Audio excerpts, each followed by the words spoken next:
ushtarët e Kosovës në gaz, në njërin prej krizave më të ndërlikuara në botë.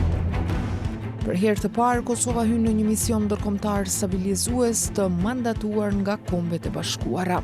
Tregon për besimin që partnerët tonë kanë në kapacitetet tona ushtarake. Por realiteti në terren mbetet i vështirë dhe i paqartë. Many different armed actors acting from different directions. Ai ka llogaritur Kosova plotësisht pasojat e këtij angazhimi apo ka qenë një refleks i saj politik?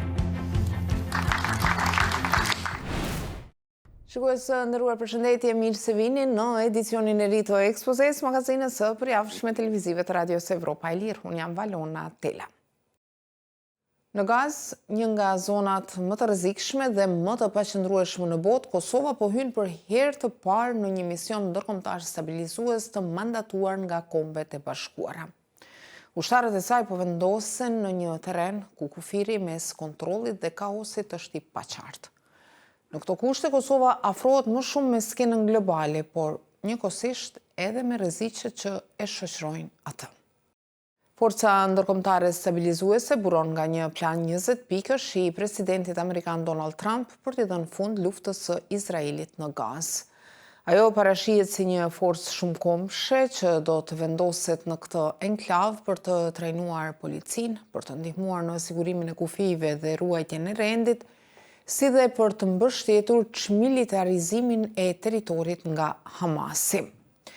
Ky grup palestinez i shpallur terrorist nga Shtetet e Bashkuara dhe i fuqitë të tjera kontrollon Gazën që nga viti 2006 dhe e ndezi luftën me sulmin e tij masiv në territorin izraelit në tetor të vitit 2023.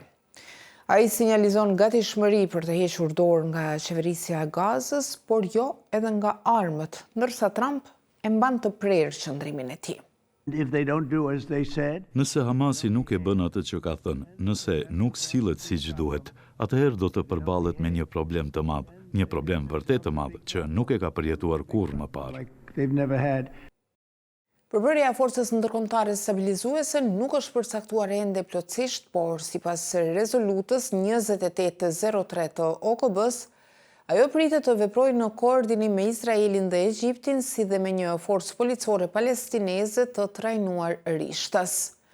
Kryeministri i Kosovës Albin Kurti, tani në detyrë, njoftoi qysh në fund të janarit se Forca e Sigurisë së Kosovës do të marrë pjesë në forcën ndërkombëtare stabilizuese për Gazën. Më pak se 3 muaj më vonë, Kuvendi i Kosovës e miratoi dërgimin e saj në këtë zonë konflikti dhe fundjavën e kaluar u bë ditur se një ekip ushtarësh është dërguar tashmë atje për të bërë vlerësimin e vendit ku do të veprojë si pjesë e misionit paqëruajtës. Ministri i Mbrojtjes i Kosovës Ejup Maqedonci, tani në detyrë, e paraqet këtë si një moment kthese për shtetin e Kosovës.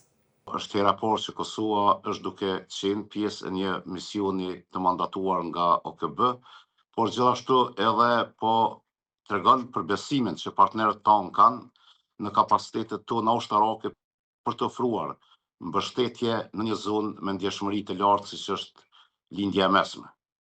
Përfshirja e FSK-s në këtë mision nuk është e rastësishme. Maqedonci shpjegon se që nga fundi i vitit të kaluar, Kosova ka qenë pjesë e përgatitjeve për krijimin e një force ndërkombëtare stabilizuese në koordinim të plotë me Shtetet e Bashkuara.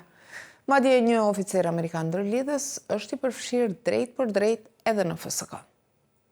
Shkuarja e ekipit tonë në Gaza është në koordinim të plotë me Shtetet e Bashkuara të Amerikës, në veçanti me komandën e forcës ndërkombëtare stabilizuese, e cila do të drejtojë me gjithë operacionin në lindjen e mesme.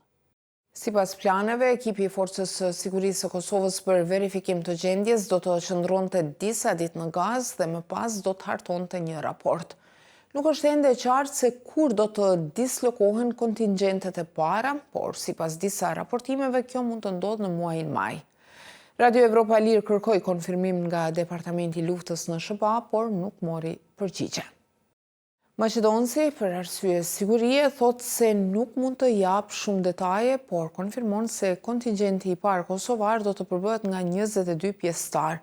Sipas tij, ata do t'i nënshtrohen rotacionit deri në fund të vitit 2027, kur edhe pritet të përfundojë misioni i forcës ndërkombëtare stabilizuese.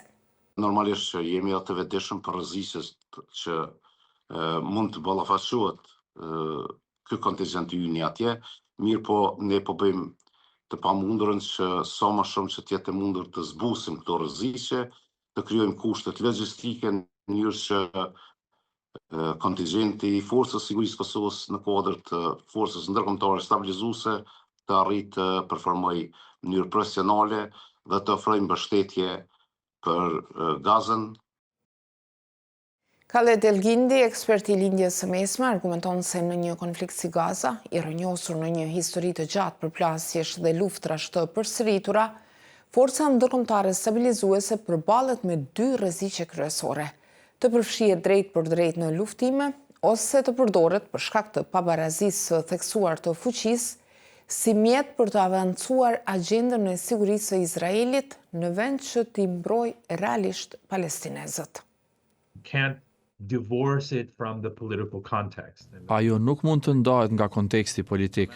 Hamasi është një lëvizje rezistence dhe do të përpiqet mos i dorëzojë të gjitha armët. Popullsia në anën tjetër është jashtëzakonisht e cënueshme. Kemi parë se çfarë ka bërë ushtria izraelite në Gazë, atë që shumë ekspertë e konsiderojnë gjenocid. Prandaj, si mund të veprohet në një mjedis ku një lëvizje ushtarake si Hamasi, ashtu edhe popullsia në përgjithësi, besojnë se po përballen me një rrezik ekzistencial. Existential risk. Charles Kapçan nga Këshilli për Marrëdhënie me Jashtë në Washington vlerëson se misioni i Forcës Ndërkombëtare Stabilizuese mbetet ende i papërcaktuar. Sipas tij, nuk dihet qartë se çfarë roli do të kenë trupat në terren dhe nëse ato do të angazhohen edhe në çarmatosjen me forcë të Hamasit. Një situatë që, siç thot ai, mund t'i ekspozojë seriozisht ndaj rrezikut në terren. Megjithatë, për Kosovën, Kapçan e minimizon rrezikun, duke e përshkruar misionin e saj si të kufizuar në përmasa dhe kryesisht simbolik. I would say there isn't much downside risk. Do të thosha se nuk ka shumë rreziqe serioze, përveç mundësisë që ndonjë ushtar të lëndohet ose të vritet gjatë misionit, si dhe mundësisë së një reagimi politik kundër këtij angazhimi. Në përgjithësi, ky është një kontribut me rrezik të ulët. But I would say this is a low risk contribution. Përveç Kosovës edhe Shqipëria është zotuar të dërgojë trupa në Gazë së bashku me vende si Turqia, Indonezia, Maroku, Kazakistani dhe Azerbajxhani. Generali amerikan Jasper Jeffers, i caktuar në krye të forcës stabilizuese, ka deklaruar se ajo pritet të numërojë rreth 20.000 ushtar. Mandati i saj përfshin edhe mbështetjen e Bordit të Paqes në monitorimin e armëpushimit mes Izraelit dhe Hamasit. Kosova është bërë pjesë e Bordit të Paqes pasi ka nënshkruar kartën e tij në Davos në muajin shkurt dhe është përfshirë edhe në strukturën e iniciativës.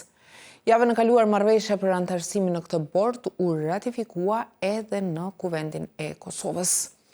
Kapçan e sheh gjithë këtë angazhim të Kosovës si investim në marrëdhëniet e saj me Shtetet e Bashkuara, sidomos me administratën e presidentit Donald Trump. The idea is that Kosovo wants to demonstrate. Ideja është që Kosova po synon të tregojë se nuk është vetëm një aleate besnike, por edhe një aleate aktive, një vend që është i gatshëm të bëjë sakrifica me gjak dhe me mjete për të kontribuar në të mirën e përbashkët. Qëllimi nuk është vetëm të dëshmojë gatishmërinë për të kontribuar, por edhe të krijojë mirëbesim që mund t'i shërbejë në të ardhmen kur ajo të ketë nevojë për mbështetje ndërkombëtare, sidomos në proceset e anëtarësimit në Bashkimin Evropian apo NATO. And/or NATO. Në një kohë kur shumë vende evropiane kanë hezituar të përfshihen drejt për drejt, angazhimi i Kosovës në Gazë shihet si një rreshtim i qartë me SBA në lindjen e mesme. Megjithatë, Kapçan e relativizon këtë qasje, duke thënë se për një shtet të vogël, ajo është kryesisht pragmatike. Ai këmbgul se bëhet fjalë për një mision paqëruajtës me përfitim të ndërsjellë apo për një situatë win-win për Kosovën.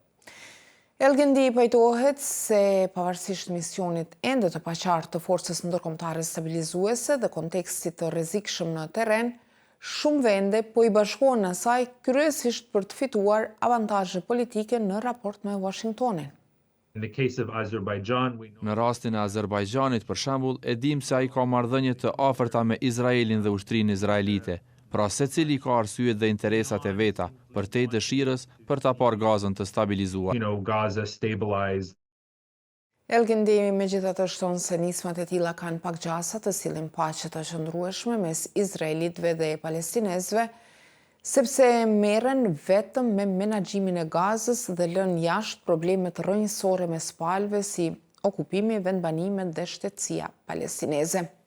Ai thotë se për shkak të pabarazisë së madhe të fuqisë dhe mungesës së një plani të përbashkët për të ardhmen e Gazës, forca stabilizuese mund të shërbejë më shumë interesave të sigurisë së Izraelit sesa një paqe të drejtë. Pa i adresuar shkaqet rrënjësore të konfliktit, çdo mision stabilizues rrezikon të mbetet i përkohshëm ose madje të bëhet pjesë e problemit sipas tij. Por për presidentin Trump, plani i dakorduar për paqe në Gazë është dhe do të mbetet një pikëthese historike. Janë dashur 3000 vjet për të arritur deri në këtë pikë. A mund të besoni dhe kjo do të mbetet kështu. Ajo që është e sigurt sipas ministrit në detyrë maqedonci është se për një shtet të vogël si Kosova, hyrja në një konflikt të madh si ai në Gazë nuk është vetëm një çështje sigurie, por një provë e vetë të rolit që synon të luajë Kosova në rendin ndërkombëtar.